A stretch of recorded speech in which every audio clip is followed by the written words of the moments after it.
Hi అండి, నమస్తే. నేను మీ Lakshmi Kamakshi. Welcome to my channel B L K Telugu vlogs.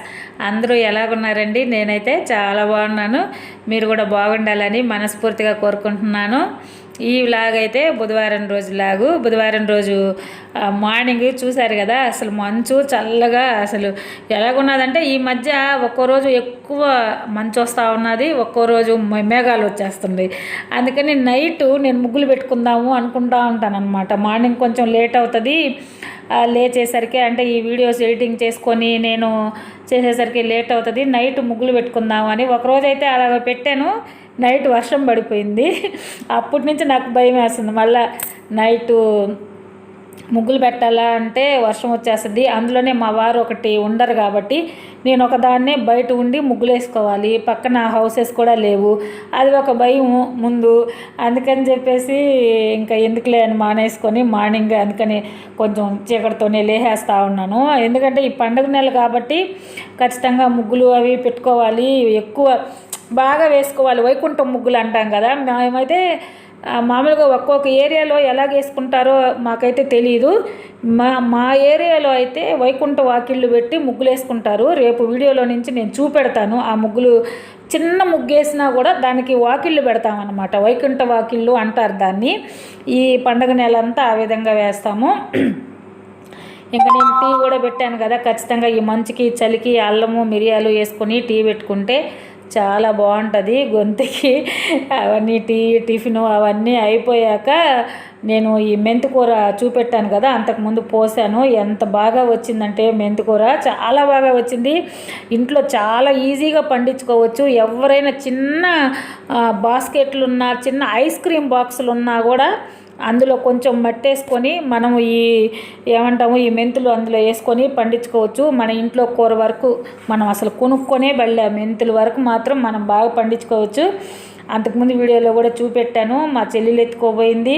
నేను మొన్న మండే రోజు వీడియోలో అయితే పప్పు చేశాను, 2 డేస్కి ఉండింది. ఇంక ఈరోజు కూడా ఈ బ్యాలెన్స్ కూర అండ్ ఇంక మాకు దగ్గర ఎవరన్నా ఉంటే పాపం కోసన్నా ఇచ్చుండేదాన్ని ఎవరికన్నా. ఇక పక్కనైతే ఎవరు లేరు. సరే ఈరోజు కొడుగుడ్లు టమాటాలు అవి వేసి కూర చేద్దామని ఇది మొత్తం కోస్తూ ఉన్నాను అనమాట. చూడండి అసలు ఎంత బాగున్నదో. నాకైతే అది పీకుతా ఉంటే భలే ఇష్టంగా ఉందన్నమాట. ఇంకా ఎక్కువ బాగా పీకేయాలా ఇట్లాగా అని ఆనందం అనిపిస్తూ ఉండింది. ఆ విధంగా ముందు పీక్కొని ఆ మట్టినంతా వాటర్లో కడిగేసాను అనమాట. అప్పుడు మనం లోపల కట్ చేసుకున్నా ఎక్కువ మట్టి రాదు, బాగుంటుంది అని చెప్పేసి అలాగ కడిగేసి ఆ గిన్నెలోకి తీసుకున్నా. ఆ బకెట్లో ఉండేదంతా కూర చేశాను అనమాట. ఈరోజు ఇవన్నీ వేసి కూర చేద్దాము. కోడిగుడ్లు ఉడకబెట్టాను. ఈ టమాటాలు ఉల్లిపాయలు ఇవన్నీ వేసేసి కోడిగుడ్లు వేసి కూర చేద్దాము అనుకున్నాను అనమాట. చాలా బాగుంటుంది ఈ కూర. మసాలా వేసుకొని చేసుకున్నామంటే మామూలుగా చాలామంది ఎక్కువ మెంతాకు అంటే మెంతికూర పప్పే అనుకుంటారు. మెంతికూర పప్పులాగే ఏం చేసుకోబడలేదు. ఇలాంటి కూరలు కూడా చేసుకోవచ్చు. చికెన్లో కూడా వేసి చేసుకుంటారు, చాలా బాగుంటుంది. చికెన్లోకి అయితే చాలా సూపర్గా ఉంటుంది. నేను ఇంకా 2 కూర ఉంచాను. రేపు ఆదివారం రోజు మా వారు వచ్చారంటే ఈసారి చికెన్ ఫ్రైలో కూడా కొంచెం కట్ చేసి వేసి చికెన్ చేయాలా అనుకున్నాను నేను. అందుకని ఇంకొక చిన్న టబ్లో చిన్న టబ్లో ఉంది కదా, చిన్న పూలకుండీలో వేసున్నాను. అది ఉంచాను అనమాట. ఎందుకంటే మీకు ఒక ఐడియా ఉంటుంది, మనం చికెన్ వేసినప్పుడు కసూరి మేతి అని వేసుకుంటాం కదా, ఆ కసూరి మేతి వచ్చేసి ఈ మెంతాకుని ఎండబెట్టి పొడి చేసి పెట్టుంటారనమాట. దాన్నే కసూరి మేతి అంటాము.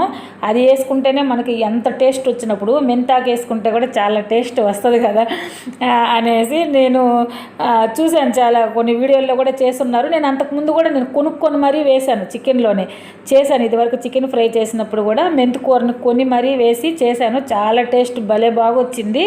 ఈసారి సండే మాత్రం చేస్తాను. సేమ్ అలాగే ఈరోజు టమాటాలు కోడిగుడ్లు వేసి అయితే చేశాను. దానికి ముందు ఏంటంటే ఇప్పుడు నేను అది హార్వెస్ట్ చేసి మెంతికూరనంతా కడిగి పెట్టాను కదా, దాన్ని చిన్న చిన్న ముక్కలు ఆకుల వరకే తీసుకున్నాను అనమాట. కాడలంతా తీసుకోలేదు. ఈ ఆకులు వేస్తేనే బాగుంటుంది కాడల కంటే. అందుకని ఆ ఆకుల్ని కాడలు కూడా ముందు పక్క పచ్చగా ఉంటాయి కదా, ఆ కాడల వరకు కట్ చేశాను. ఈ తెల్ల కాడలు తెల్లగా ఉండేవన్నీ వదిలేసాను అనమాట. వాటి వరకు సన్న ముక్కలుగా కత్తిరితోనే కట్ చేసుకున్నాను. ఎందుకంటే నూనెలో వేపేసుకున్నామంటే సన్నగా కరిగిపోయినట్టు అయిపోతుంది ఇంకా అందులో అని చెప్పేసి నీట్గా కట్ చేసి కడిగి పెట్టుకున్నాను అనమాట. మళ్ళీ కూడా కడుక్కున్నాను దాన్ని వాటర్ వేసి. అది కర్రీ ఎలా చేశానా అనేది కూడా నేను మొత్తం అంతా వీడియోలో ఉంటుంది, స్కిప్ చేయకుండా వీడియో చూడండి. ఒకసారి ఈ విధంగా కర్రీ చేసుకొని తింటే మీకే అర్థమవుతుంది, చాలా బాగుంటుంది. మెంతాకు ఇలాగా కూడా చేసుకుంటామా అన్నట్టు అనిపిస్తుంది అనమాట. ఈ కూర ప్రాసెస్ అంతా నేను వీడియోలో చూపెడుతూ ఉన్నాను. దీనికి ఫస్ట్ నేను చెప్పాను కదా, ఎగ్స్ టమాటాలు వేసి చేశాను అని చెప్పేసి. ఇవి 4 కోడిగుడ్లు ఉడకబెట్టి నేను ఇందాక మీకు చూపెట్టాను ఘాట్లు పెట్టున్నాను అని. వీటిల్ని లైట్గా కొంచెం పసుపు వేసి వేపుకున్నామంటే మామూలు కోడిగుడ్లలో కూడా ఒక్కోసారి నీసు వాసనలాగా వస్తుంది. ఇలాగ వేపి పక్కన పెట్టుకున్నామంటే ఈ కూరలో చేసుకున్న ఆ నీసు వాసన అనేది రాదనమాట. అవి కొంచెం ఇలాగ వేగాక వీటిని తీసి పక్కన పెట్టుకున్నాను. ఇవి పక్కన పెట్టుకున్నాక సేమ్ ఇదే ఆయిల్లోనే తాలింపుకి వేసుకున్నాను అనమాట. తాలింపు అంటే పోపులు వేసుకుంటాం కదా, పోపులు వచ్చి నేను ఇంకా ఏమి వేయలేదు, జీలకర్ర ఆవాలు ఒకటే వేసుకున్నాను. మామూలుగా దీంట్లోకే పచ్చిశనగపప్పు అవి వేసుకున్నా కూడా బాగుంటుంది. నేనైతే జీలకర్ర ఆవాలు వేసాను. అవి చిటపట్లాగాక వెల్లుల్లిపాయలు 4 కట్ చేసి పెట్టుకొని ఉన్నాను, ఇవి వేసాను. తర్వాత దీనిలోకి ఉల్లిపాయలు వచ్చేసి నేను చిన్న ఉల్లిపాయలు ఒక 4 ఉల్లిపాయలు కట్ చేశాను. మెయిన్ ఈ కర్రీలోకి ఉల్లిపాయలు ఎక్కువ వేసుకోవాలి, ఉల్లిపాయలు బాగుంటుంది ఎక్కువ వేసుకుంటే. అందుకని నేను ఒక 4 ఉల్లిపాయలు కట్ చేశాను, ఎర్రగడ్డలు ఒక 4 ఎర్రగడ్డలు కట్ చేశాను. మిరపకాయలు కూడా పచ్చిమిరపకాయలు కూడా ఇంకా సన్నంగా తరిగేసుకున్న చాలా కమ్మంగా ఉంటుంది. కారానికి తగ్గట్టు ఎవరు కారం ఎలాగ తినగలరు అనే దానికి తగ్గట్టు పచ్చిమిరపకాయలు వేసుకోవచ్చు, ఒకవేళ లేకపోతే స్కిప్ కూడా చేసేయచ్చు. తర్వాత అల్లం కూడా వేసాక అల్లం కొంచెం పచ్చి వాసన పోయేదాకా వేపుకొని కారం అయితే మన టేస్ట్కి తగ్గట్టు కారం వేసుకోవాలన్నమాట. ఎవరి టేస్ట్కి తగ్గట్టు వాళ్ళ కారము. ధనియాల పొడి ఉంటుంది కదా, కొంచెం ధనియాల పొడి, కొంచెం జీలకర్ర పొడి. దీనికి మెయిన్ కొంచెం జీలకర్ర పొడి వేసామంటే దీంట్లో కొంచెం చేదు ఉంటుంది కదా, మెంతి కూరలో కొంచెం చేదు ఉంటుంది. ఆ చేదుని కొంచెం చంపేస్తుంది అనమాట. మనము చారులో లాగా జీలకర్ర వేసుకుంటాం కదా, అట్లాగా కొంచెం జీలకర్ర వేసుకున్నామంటే అది పోతుంది అనమాట. అప్పుడు కొంచెం వాటర్ వేసి మనకి పైకి నూనె తేలేదాకా బాగా కలిపెట్టాలి. అప్పుడు నూనె పైకి తేలినప్పుడు మెంతికూర వేయాలన్నమాట. మనం ఆ ఉల్లిపాయల్లో వాటర్ వేసి ఉడకబెట్టాం కదా, అది బాగా ఇంకిపోయి ఆయిల్ కొంచెం తేలుద్ది. అలాంటప్పుడు మెంతికూరను వేసి దీన్ని కూడా బాగా ఫ్రై చేయాలి. మెంతికూరను మాత్రం చాలాసేపు ఫ్రై చేయాల్సి వస్తే మినిమం ఒక 5 మినిట్స్ పట్టద్ది, 5-6 మినిట్స్ పట్టద్ది. బాగా ఫ్రై చేయాలి నూనెలో, కానీ బాగా వేగకపోతే చేదు వచ్చేస్తుంది కూర అంతా కూడా. ఎప్పుడు కూడా ఉల్లిపాయలు టమాటాలు వీటి క్వాంటిటీ కంటే మెంతికూర కొంచెం తక్కువ ఉండాలి. ఇప్పుడు నేను ఈ టమాటా పేస్ట్ చేసుకున్నాను. ఈ టమాటా పేస్ట్ను కూడా నేను ఎలా చేసుకున్నానంటే, టమాటాలు మనం ప్యూరీ చేసుకుంటాం కదా, లైట్గా నీళ్ళల్లో ఉడకబెడితే చెక్కు అంతా వచ్చేస్తుంది. ఆ చెక్కు తీసేసి మిగతా ఉండే టమాటాలు వచ్చి మిక్సీకి వేసుకున్నాను. ఆ టమాటా ప్యూరీని ఏమంటే అందులో వేసుకున్నాను అనమాట. ఇప్పుడు కూడా అది బాగా ఉడకబెట్టేటప్పుడు బాగా కిందకి మీదకి ఉడుకుతూ ఉన్నప్పుడు మనం కోడిగుడ్లు లోపల వేసుకోవాలి.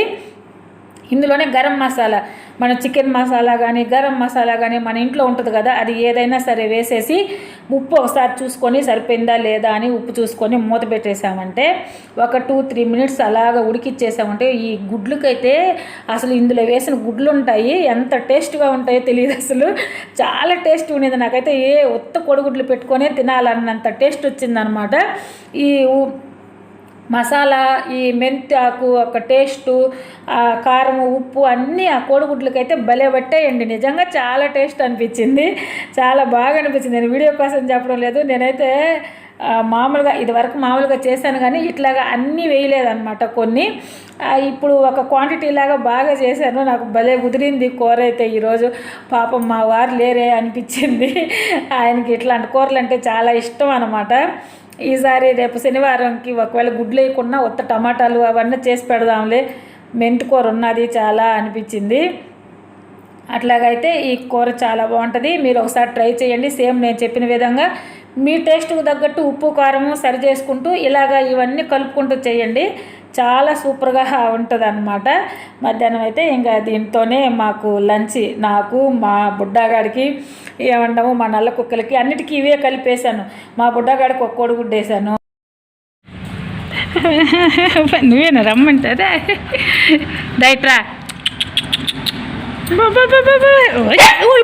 పో కన్ను తగిలిందిరా నాయన అయ్యయ్యో నాన్న కన్నా కన్ను తగిలిందే పో తగిలింది నాన్న సారీ అమ్మ కంట్లో పొడుచుకున్నావురా కన్నా పో పోయిలు మళ్ళా పాపము బయట ఆ నల్లకొక్క పిల్లలు ఉన్నాయి కదా బయట వాడుతూ ఉన్నాయి. ఈ బుడ్డగాడు ఏంటంటే నన్ను మురిపిస్తుంటాడు అనమాట. బయటికి వదలమని అటు ఇటు వచ్చి నాతోటే ఎలాగోకలాగా నన్ను బతిలాడుకున్నట్టు చేస్తుంటాడు దాని చేష్టాలు. ఆ చేయడంలోనే నా ఏళ్ళు వచ్చేసి దాని కంటికి తగిలిందనమాట. పాపం చాలాసేపు కొంచెం అల్లాడింది, మళ్ళీ మామూలు అయిపోయి ఆడిందిలే. ఇదైతే ఇంకా ఈవినింగ్ 5:30 అట్లాగా అయి ఉంటుంది అనమాట. స్నానం అయి చేసేసి బయట కూడా పూలు ఉన్నాయి. ఒక 4 ఏమంటామంటే ఒక 4 నందివర్ధనం పూలు ఉన్నాయి. ఇక్కడ నేను కోస్తా ఉండింది అయితే కాగడా పూలు అనమాట. అప్పుడు కాగడా చెట్టు వేసానని చెప్పాను కదా, ఆ కాగడా పూలు ఒక 2 పూసాయి. మొత్తానికి ఒక 6 పటాలకైతే సరిపోయాయి అన్నమాట. 4 పెద్ద పట్టాలకి ఇంకొక 2 ఈ పూలు అయితే ఏమంటాము కాగడా పూలు అయితే ఒక 2కి పెట్టాను. మిగతా కొన్ని పట్టాలు అయితే ఖాళీ ఉన్నాయి. ఈరోజైతే పూలు లేవు. దీపారాధన చేశాక ఆ కుక్కలకు మళ్ళీ అక్కడికి వచ్చాయి. అన్నం అవి పెడదామని చెప్పేసి అయితే నేను అన్నం కలుపుతా ఉన్నాను. కలిపెత్తుకొని పోయి వాటికి పెడదాంలే అని చెప్పేసి పాపం ఉంటాయి, అక్కడే ఉంటాయి. అసలు మరి ఆ నల్ల కుక్క పిల్లలు అయితే నన్ను అసలు ఒక్క నిమిషం కూడా వదలవు. గేటు తీసి నేను బయటకు వెళ్తుంటే నా ఎనికేడితో పరిగిస్తాయి. నేను షాప్కి వెళ్తాను, రోడ్డు దాటుకొని అవతలికి వెళ్ళాలి, నడుచుకొని వెళ్ళిందంటే నా వెనుకేడితోనే వస్తాయి. అవి ట్రాఫిక్లో ఏట్ల కింద పడిపోతాయోనని నాకు అదొక భయం వేస్తూ ఉందన్నమాట. ఈ మధ్య అస్సలు వదలడం, మా బుడ్డగాడిని ఒక్కడనే వదిలించుకోవడం నాకు కష్టమైతే ఇప్పుడు ఈ నల్ల కుక్క పిల్లలు ఒకటి తోడయ్యాయి బాగా. ఇది పైన పడ దర తిని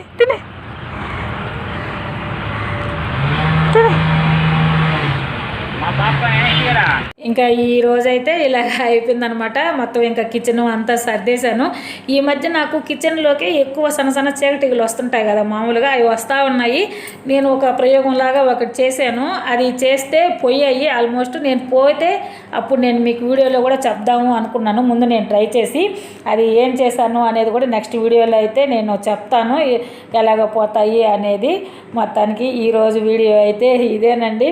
నా వీడియో కానీ మీకు నచ్చినట్టయితే తప్పకుండా లైక్ చేయండి, షేర్ చేయండి, సబ్స్క్రైబ్ చేయండి ప్లీజ్ అండి. కొత్త వాళ్ళు ఎవరైనా చూస్తే ప్లీజ్ సబ్స్క్రైబ్ చేయండి. నాది 500 సబ్స్క్రైబర్స్ దాటారు. ఇంకొక 500 సబ్స్క్రైబర్స్ కావాలి మానిటైజేషన్ అవ్వాలంటే. సబ్స్క్రైబ్ చేసిన వాళ్ళు ఒక్క లైక్ చేయండి ప్లీజ్. మీరు ఒక లైక్ చేస్తే నా వీడియో యూట్యూబ్ ఇంకొంచెం మందికి రికమెండ్ చేస్తుంది. ఓకే అండి, థ్యాంక్ యూ.